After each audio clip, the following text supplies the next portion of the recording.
बिस्मिल्लाहिर्रहमानिर्रहीम। अस्सलाम वालेकुम मेंबर्स व्यूअर्स, होप सब खैर खैरियत से होंगे और ईद की छुट्टियां अच्छे तरीके से और खूब इंजॉय की होंगी।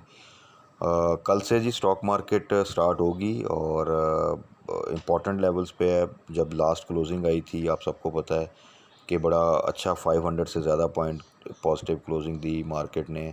उसके रीज़न्स कुछ बड़े बेहतरीन रिज़ल्ट्स जो से हैं वो आए हैं कंपनी में, कुछ में और बड़े अच्छे लेवल्स पर हैं कुछ स्टॉक्स। उनको कुछ को हमने डिस्कस भी किया, आगे भी डिस्कस करते रहेंगे उनमें क्या स्ट्रेटजी होनी चाहिए। कुछ इंपॉर्टेंट रिजल्ट्स ख़ास तौर पे वो स्टॉक्स जिनको हम डिस्कस करते हैं जिसमें ऑयल एंड गैस है, उसके अलावा आईटी सेक्टर के स्टॉक्स हैं, फूड सेक्टर के स्टॉक्स हैं, उनके रिज़ल्ट आने वाले एक दो दिन में जो उनसे हैं वो आने हैं। तो उनमें इस वक्त क्या एक्सपेक्टेशंस हैं, क्या स्ट्रेटजी होनी चाहिए, ये थोड़ा सा डिस्कस कर लेंगे किन लेवल्स पर हैं। प्लस ओवरऑल मार्केट के हवाले से आपको पता है कि ये अगले कुछ दिन बहुत इंपॉर्टेंट हैं बिकॉज़ के पॉलिटिकल साइड पे ख़ास तौर पे जो सा है वो 27 को जो सा है वो हेयरिंग है दोबारा से कि इलेक्शंस के हवाले से।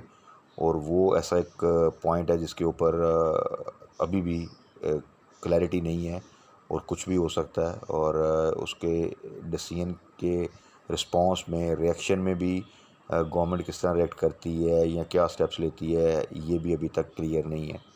और इवन सुप्रीम कोर्ट की तरफ से कितना सख्त ऐलान होता है या कोई आपस में उससे पहले कुछ आपस में अंडरस्टैंडिंग होती है ये भी अभी तक क्लियर नहीं है। सो ये 2-3 दिन बहुत इंपॉर्टेंट हैं। बट अल्टीमेटली अब टारगेट बेसिकली ये है कि ये रिज़ल्ट सीज़न आपको पता है कि स्टार्ट हुआ हुआ है और इस रिज़ल्ट सीज़न में बहुत तेज़ी से रिज़ल्ट्स आते हैं। अभी आप देखें कि मार्च क्लोजिंग के बाद अभी आपका अप्रैल है और काफ़ी ज़्यादा रिज़ल्ट्स आ भी चुके हैं। और आगे आने वाले जो 2-3 माह हैं वो इसलिए बहुत इंपॉर्टेंट हैं कि बहुत से आपके जॉब है वो ईयर क्लोजिंग आनी है ऑयल एंड गैस सेक्टर की, बहुत से डिफरेंट सेक्टर्स की जो सी है, जो कि बड़े इंपॉर्टेंट रिजल्ट्स होते हैं। एक जून क्लोजिंग और एक दिसंबर क्लोजिंग। फाइनेंशियल सेक्टर ज़्यादातर दिसंबर क्लोजिंग में आता है, अदर सेक्टर जो ज़्यादातर वो आपके जून क्लोजिंग में जो सा है उनके आते हैं। और सबसे बड़ी बात कि उससे पहले एक आपका जो बजट आता है और फिर आपको पता है कि एक प्री बजट रैली होती है, एक पोस्ट बजट रैली होती है। और वो तमाम जो रैलीज़ हैं वो इस बेस पे बनती हैं कि कौन से सेक्टर्स में टैक्सेस लग रहे हैं, कौन से सेक्टर्स को कुछ रिलीफ मिल रहा है। तो ये चीज़ें जो सी हैं ये आगे फिर जो है डिफ़ाइन करती हैं अगले पूरे साल के लिए कि कौन सा सेक्टर परफॉर्म करेगा। और उसी वाले से हम डिस्कस भी करते रहते हैं टाइम टू टाइम कि कौन सा सेक्टर है जिसको गवर्नमेंट अल्टीमेटली जो है वो अपनी प्रायोरिटी पे रखेगी, रखना चाहिए। और उनके पास ऑप्शंस भी कम हैं। उसमें आईटी सेक्टर को हम हमेशा डिस्कस करते हैं। और सीमेंट स्टील के हवाले से तो ज़रूरी है कि आगे कोई आगे डेवलपमेंट जो सी है वो स्टार्ट होती है तो वहाँ पे भी फिर हम इम्प्रूवमेंट देख सकते हैं क्योंकि वो चीज़ें जो सी हैं पीक आउट तो हो चुकी हैं। बाकी जो सा है आने वाले 2-4 दिन जो से इस हफ़्ते के हैं डेफिनेटली जुमे तक के ट्रेडिंग सेशन है हमें जो मिलेंगे, तकरीबन 3 ट्रेडिंग सेशन। तो उसमें एक तो बहुत इम्पोर्टेंट पॉलिटिकल साइड पे डेवलपमेंट्स होंगी और फिर डेफिनेटली जो नेक्स्ट वीक होगा वो प्रॉपरली उन तमाम चीज़ों का एक जो सा है वो इम्पेक्ट लेते हुए फिर आगे मार्केट जाएगी। और मार्केट क्योंकि अगर हम देखें जो क्लोजिंग आई थी लास्ट वो आई थी 41,000 की से ऊपर की क्लोजिंग तकरीबन आई थी। और ये वो लेवल हैं जो कि काफ़ी इंपॉर्टेंट हैं क्योंकि यहाँ से हल्की सी बुरी न्यूज़ इमीडिएटली इसको दोबारा 40,000 तक ले जाएगी या उससे नीचे भी लेके जा सकती है। और अगर चीज़ें बेहतरी तक जाती हैं तो फिर ये इंशाल्लाह ताला 42,000 की तरफ जो सा जाएगा। और वो स्पैन है इस साल का अभी तक जो कि आपने देखा कि वो 38 से 42,000 का एक स्पैन है जिसमें मार्केट मूव करती है। और फर्दर वो आ चुका था 39 टू 41। तो अल्लाह से उम्मीद और दुआ भी यही करनी चाहिए कि इंशाल्लाह ताला चीज़ें बेहतरी की तरफ जाएंगी। बट जब तक के चीज़ें अभी तक क्लियर नहीं होती तब तक थोड़ी सी हमें पेशेंस के साथ फोकस करना है अपनी स्ट्रेटजी को। बहुत से स्टॉक्स बेहतरीन प्राइस पे हैं, अभी रिसेंटली बहुत अच्छे रिज़ल्ट्स आए हैं जिसमें अगर आप देखें तो साज़गार का रिज़ल्ट आउट क्लास रिज़ल्ट है, बहुत अच्छे लेवल्स पे है। उसकी मैंने पहले भी मेंशन किया था, एक कंप्लीट वीडियो भी बना दूंगा कि उसमें अब अगले 3 से 6 माह के लिए क्या स्ट्रेटजी होनी चाहिए, क्या टारगेट्स उसमें हम अचीव कर सकते हैं। इसके अलावा एंग्रो का आप देखें कि उसने 400% जो सा डिविडेंड जो सा अनाउंस कर दी है। और उस मेजर उसकी कंट्रीब्यूशन थी ये जो लास्ट ट्रेडिंग सेशन में मार्केट ने मूव किया। इसके अलावा और भी बहुत से अच्छे रिज़ल्ट्स आए और उनमें हमने एक अच्छी मूवमेंट भी देखी और ये साबित होता है कि आने वाले अगर इन हालात में उनमें बेहतरी आ रही है तो नेक्स्ट क्वार्टर जो है उसमें मज़ीद हम बेहतरी देख सकते हैं। मींस कि उनमें एक अच्छी रैली जो सी है वो बन सकती है और इन्हीं चीज़ों को हमने टारगेट करना है और फिर कहाँ पे हमने स्विचिंग कर सकते हैं, किस शेयर को किस शेयर के साथ रिप्लेस कर सकते हैं, ये चीज़ें भी हम डिस्कस कर सकते हैं। तो मार्केट ने जो 41,000 की क्लोजिंग दी है, अब आने वाले दिनों में वो फर्दर जो न्यूज़ हैं वो डिसाइड करेंगी कि ये आया 42,000 की तरफ मार्केट जाएगी या फिर करेक्शन लेके 40,000 की तरफ आएगी। अगर स्टेटस को भी रहता है तो मार्केट इंशाल्लाह ताला बेहतर परफॉर्म कर सकती है। उसमें दो तीन इंपॉर्टेंट चीज़ें हैं, एक तो पॉलिटिकल साइड पे इलेक्शन के हवाले से और इकोनॉमिक साइड पे आपको पता है IMF के साथ जो हमारा सिलसिला एक डिले पे डिले होता जा रहा है। तो बाकी हम थोड़ा सा अब डिस्कस कर लेते हैं ख़ास तौर पे उन स्टॉक्स को जिनको हम साथ साथ डिस्कस भी करते रहते हैं। स्विंग ट्रेड भी उनमें से लेते हैं, कुछ इन्वेस्टमेंट के लिए भी हमने रखे हुए हैं और उनकी कल और परसों में 2 दिन में बोर्ड मीटिंग्स हैं, तो उनके हवाले से हमारी क्या स्ट्रेटजी होनी चाहिए, क्या एक्सपेक्टेशंस हैं, ये थोड़ा सा डिस्कस कर लेते हैं। तो सबसे पहले आ जाते हैं जी मिचेल्स फूड की तरफ। कल इसकी अनाउंसमेंट है। जो लास्ट अनाउंसमेंट आई थी आपको पता है कि उसमें इम्प्रूवमेंट थी, जिसकी वजह से इसने काफ़ी स्ट्रेंथ शो की और मार्केट की वॉलेटिलिटी में भी इसने अब जो सा 80 को ब्रेक नहीं किया, इवन 85 को भी जो सा ब्रेक नहीं किया और अभी भी जो ये इसकी प्राइस है वो इस वक्त 86.25 पे ट्रेड कर रहा है। कल का दिन इसके बारे में सिर्फ इसकी इम्प्रूवमेंट देखने के रिज़ल्ट में कि क्या वो इम्प्रूवमेंट उस जो आई थी प्रीवियस में उसको कंटिन्यू करता है, तो फिर इसमें आप फर्दर एक अच्छी नेक्स्ट जो मूव आएगी वो इंशाल्लाह ताला 100+ पे ये जो सा मूव करेगा और उम्मीद यही है कि रिज़ल्ट में मज़ीद जो सा वो बेहतरी आएगी। ऑन द अदर साइड अगर खुदा न खास्ता को रिज़ल्ट इतना अच्छा नहीं आता तो रिज़ल्ट वाले दिन आपको पता है फिर एक डिप आता है, बट उसमें पैनिक की ज़रूरत नहीं है। मैक्सिमम इसमें अगर आप देखें तो ये 80 की तरफ जाएगा और वहाँ से फिर बाउंस बैक करेगा। सो हमारी जो प्राइस रेंज थी वो हमेशा आपने देखा कि वो ज़्यादातर जो सी है 80 to 90 के दरमियान ही जो सा हमने इसको बाई किया है, जो रिसेंट बाई थी। तो इसलिए किसी किस्म की पैनिक की ज़रूरत नहीं, इसको जस्ट होल्ड करें। जो इसके टारगेट्स हमने रखे हैं इंशाल्लाह ताला ये उसको अचीव करेगा। उसके बाद आ जाए जी TPLP का भी कल रिज़ल्ट है। अनाउंसमेंट शायद अगले दिन प्री ओपन पे आए। लेवल्स बहुत अच्छे हैं इस वक्त और अगर आप थोड़ा सा इसको रिलेट करें, हाई वॉल्यूम स्टॉक है। अगर टैली को आप थोड़ा सा देखें तो कुछ अर्सा पहले टैली में भी काफ़ी सेलिंग थी, कोई बुरी खबर भी नहीं थी, बट उसमें सेलिंग काफ़ी आई और वो जो कि 11 के करीब ट्रेड कर रहा था, 10-11 के करीब, वो आता आता 6 से भी नीचे चला गया था और फिर उसके बाद इमीडिएटली उसमें एक बाइंग आई और इस वक्त अगर आप देखें तो तकरीबन अपनी 8 की प्राइस को बड़ा स्ट्रांगली जो है वो मेंटेन कर रहा है। TPLP में भी कोई बुरी खबर नहीं है सच, अगर आप देखें तो रिज़ल्ट भी अच्छा है, सब कुछ न्यूज़ भी अच्छी थी, लेकिन इसमें भी एक सेलिंग आती रही। सो इस तरह के स्टॉक्स में जस्ट पेशेंस चाहिए होती है क्योंकि बहुत ज़्यादा पब्लिक इन्वॉल्व होती है। हाई वॉल्यूम स्टॉक रहे हैं पिछले अगर आप साल देखें तो फिर उसमें एक टाइम आता है जबकि उसमें स्मॉल इन्वेस्टर जो है वो फिर जो है उसको सेल करना स्टार्ट करता है और वो एक लो साइड पे काफ़ी अर्सा तक थोड़ा सा स्टे करते हैं, उसके बाद इमीडिएटली फिर उसमें एक मूवमेंट बनती है। सो इन रेट्स पर TPLP में भी एज सच कोई वरी की बात नहीं। जिनके पास भी होल्डिंग है उसको होल्ड करें, इंशाल्लाह ताला इसमें आने वाले दिनों में बड़ी अच्छी मूवमेंट आएगी। और जो हमारा इनिशियल टारगेट है वो 17+ पे प्रॉफिट टेकिंग है और जब वहाँ से ये आगे सस्टेन करेगा तो फिर इंशाल्लाह दोबारा ये 20 की तरफ जाएगा, जैसा कि लास्ट ईयर इसका एक स्विंग ट्रेड बनता था और ये बड़ा इजीली 22 to 23 के दरमियान जो है आप इसकी प्रॉफिट टेकिंग कर सकते हैं।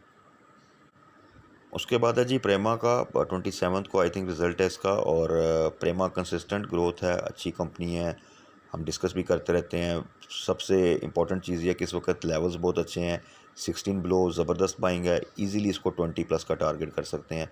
थोड़ा सा होल्ड करना पड़ेगा, रिस्क मिनिमम है और ब्रांड भी हम सब जानते हैं, प्रोडक्ट्स भी सब जानते हैं, प्रीवियस रिजल्ट्स भी अगर आप देख लें तो एक बहुत अच्छी इन्वेस्टमेंट विद मिनिमम रिस्क जो सी है वो प्रीमा वो स्टॉक बनता है। तो इसको ज़रूर आप जो सा टारगेट करें, जिनके पास होल्डिंग है वो इसको होल्ड करें। उसके बाद है जी अटक रिफाइनरी, बेहतरीन स्टॉक्स हम डिस्कस करते रहते हैं, बड़ा ज़बरदस्त प्रॉफिट गेन किया। अभी जो लेवल्स हैं वो बहुत ऑलरेडी हाई साइड पे है, बड़े अच्छे लेवल्स पे है और इन जो रिसेंट जो वॉलेटिलिटी रही है उसमें भी इसने 170 की प्राइस को बड़ा मेंटेन किया, जो कि प्रीवियसली ये वहाँ पर आता था और वहाँ से फिर अच्छा खासा डिप ले लेता था, 150 तक चला जाता था, उससे नीचे भी चला जाता था, लेकिन इस दफ़ा इसने 165 टू 170 के दरमियान ही अपने आप को मेंटेन किया है। और अभी भी जो इसकी क्लोजिंग आई है वो 174 है, बिकॉज के प्रीवियस रिज़ल्ट कंसिस्टेंटली बहुत अच्छे आ रहे हैं। ये रिज़ल्ट भी अच्छी एक्सपेक्टेशंस हैं, लेकिन इन लेवल्स पे नई बाइंग करना रिस्की है, क्योंकि थोड़ा सा भी रिज़ल्ट ऊपर नीचे हुआ, अच्छा भी हुआ लेकिन थोड़ा सा एक्सपेक्टेशन से बिलो हुआ, तो इसमें एक डिप आ सकता है। अब आने वाले लेकिन दिनों में टारगेट करेंगे, जैसे ये डिप लेके 160 के पास आएगा तो वहाँ से इंशाल्लाह उम्मीद यही है कि ये नेक्स्ट जो सा टारगेट है, जो कि पहले भी डिस्कस किया था, कि वो इंशाल्लाह 200 क्रॉस करेगा। थोड़ी सी मार्केट की सपोर्ट चाहिए और पोटेंशियल जो सा है वो काफ़ी अच्छा है अटक रिफाइनरी का। उसके बाद है जी ओ जी डी सी की जो प्रीवियस क्लोजिंग आई है वो 87.4 पे। इसको सजेस्ट करते हैं जब भी ये 82 83 के पास आता है वहाँ पे बाय करना है, और जैसे ही 90 से ऊपर जाए वहाँ पे आपने प्रॉफिट टेकिंग करनी है। बिग कंपनी बहुत लो लेवल्स पे ट्रेड कर रही है। प्रीवियसली दिसंबर में इसने बड़ी ज़बरदस्त एक रैली बनाई थी, 110 तक 109 तक जो सा है हाई लगा कर, फिर उसके बाद करेक्शन आई है। अच्छा रिज़ल्ट ही आता है नॉर्मली, इसलिए इसमें कोई ऐसा 82 83 85 से नीचे भी जिन्होंने बाई किया उनके लिए किसी किस्म की वरी की बात नहीं। और जैसे ही 90 से ऊपर जाए वहाँ पे आप ज़रूर थोड़ी सी प्रॉफिट टेकिंग कर लें।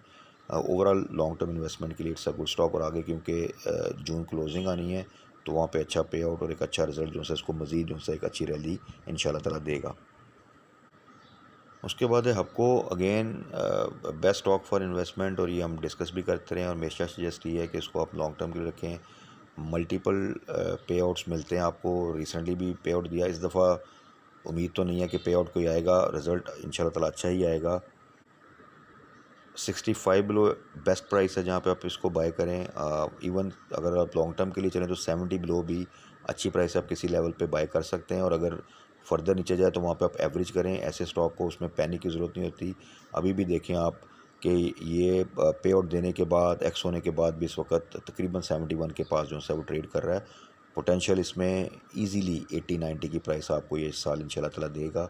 सो अभी भी इसमें आपको कैपिटल गेन मिलने की भी अच्छी प्रोबेबिलिटी है, प्लस आपको फर्दर पे आउट भी इंशाल्लाह मिलेंगे, तो इसको आप बिल्कुल टारगेट कर सकते हैं 60 टू 70 के दरमियान। उसके बाद आ जाएं जी सिस्टम्स पे। सिस्टम्स का जो रिसेंट रिजल्ट था आपको पता है, ईपीएस बहुत अच्छी थी, तकरीबन डबल ईपीएस थी, लेकिन पे आउट बहुत कम था, और ये कुछ एक्सपेक्टेशंस भी थी क्योंकि प्रीवियस ईयर का जो पे आउट था वो बहुत आउटस्टैंडिंग था, 100% बोनस प्लस डिविडेंड। तो हर दफ़ा 100% बोनस इट्स नॉट पॉसिबल, तो इस दफ़ा डिविडेंड दिया उन्होंने सिर्फ, बट डिविडेंड भी 50% दिया, ज़्यादा नहीं दिया, जिसकी वजह से इसमें थोड़ा सा एक डिप आया। लेकिन आप अगर देखें तो वही रेंज जो हम डिस्कस करते हैं 450 टू 500 अभी भी उसी रेंज में मूव कर रहा है, और अपने आप को मेंटेन भी किया इसने 462 पे इस वक्त। तो अब जो क्वार्टर का रिज़ल्ट आएगा, रिज़ल्ट डेफिनेटली बेहतर है, बट आपने वेट करना है। अगर ये 450 से नीचे जाता है तो वहाँ पे डेफिनेटली आप इसको फिर टारगेट करें। अल्टीमेटली ये दोबारा 500 को क्रॉस करेगा इंशाल्लाह ताला, और जैसे मार्केट ठीक होगी इसमें पूरा पोटेंशियल है इन मीडियम टर्म, ये आपको 600 की प्राइस भी देगा। लेकिन रेंज वही है, देखें कि 500 से ऊपर अभी के लिए प्रॉफिट टेकिंग, और 450 से नीचे आप इसको टारगेट कर सकते हैं अगेन बाय बैक के लिए। उसके बाद आ जाएं जी नेटसोल का प्रीवियस रिजल्ट इतना अच्छा नहीं आया था, जिसकी वजह से आप देखें कि ये जो 110 से ऊपर ट्रेड कर रहा था वहाँ से ये डिप लेता हुआ, कुछ मार्केट कंडीशन की वजह से, कुछ रिज़ल्ट की वजह से, दोनों चीज़ों ने कंबाइन करके ये इस वक्त बहुत ही लो प्राइस पे है। ये प्राइस लेवल अलबत्ता सिक्योर हैं, यहाँ पर किसी किस्म की वरी की बात नहीं, यहाँ पे आप इसको बाय कर सकते हैं, एवरेज कर सकते हैं, होल्ड करें। पोटेंशियल बहुत है, इजीली दोबारा से आपको ये 100 प्लस की प्राइस दे देगा, थोड़ा सा वेट करना पड़ेगा। इस रिज़ल्ट में इम्प्रूवमेंट आती है तो इंशाल्लाह ताला आप इसमें एक फ़र्दर अच्छी रैली देखेंगे। अगर result up to the mark नहीं आता, थोड़ा सा इसी 70 टू 75 की प्राइस रेंज में कंसोलिडेट करेगा, और यहाँ से फिर इंशाल्लाह ताला आगे फर्दर मूव करेगा। इन प्राइस लेवल पे आपने इसको जस्ट होल्ड करना है या एवरेज करना है। उसके बाद आएंगे सबसे इम्पोर्टेंट रिज़ल्ट्स, जो कि लॉन्ग वेटेड था एवीएन का। प्रीवियस रिज़ल्ट देखें, बल्कि प्रीवियस मल्टीपल ईयर्स के रिज़ल्ट्स देखें, तो ये एनुअल क्लोजिंग पे बोनस देता है, समटाइम बोनस के साथ डिविडेंड भी देता है।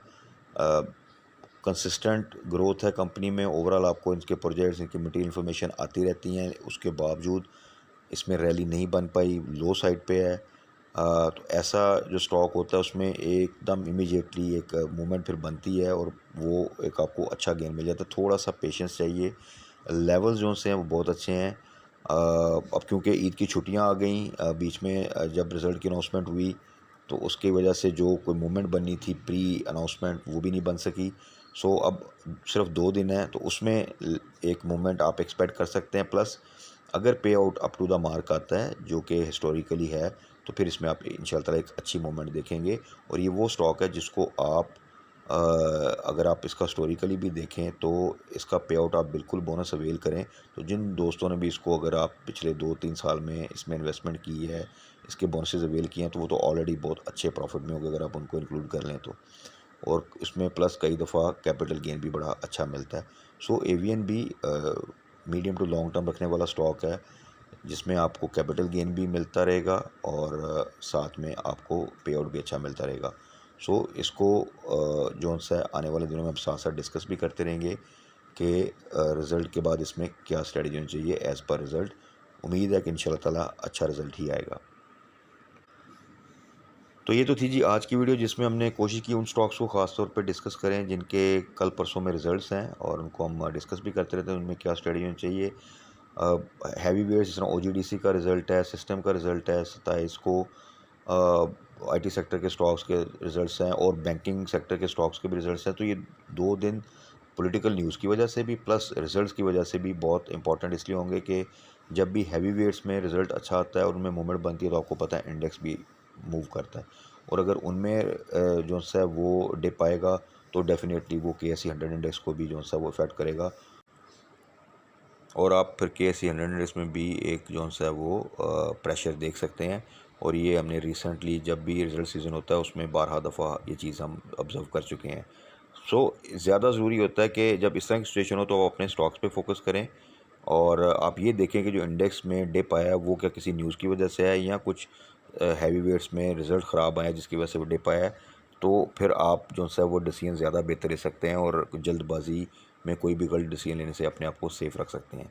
बाकी कल मार्केट क्लोजिंग के बाद क्या न्यूज़ आती हैं, किस तरह की सिचुएशन है, उसके अकॉर्डिंगली फर्दर डिस्कस कर लेंगे। और कुछ स्टॉक्स जिनके रिसेंट रिज़ल्ट बहुत अच्छे हैं उनको स्पेसिफिकली मेंशन करके कि उनमें आने वाले अब 3 से 6 माह में क्या स्ट्रेटजी होनी चाहिए वो हम डिस्कस कर लेंगे। तब तक अपना ख्याल रखिएगा, दुआ में याद रखिएगा। Stay blessed. अल्लाह हाफ़िज़।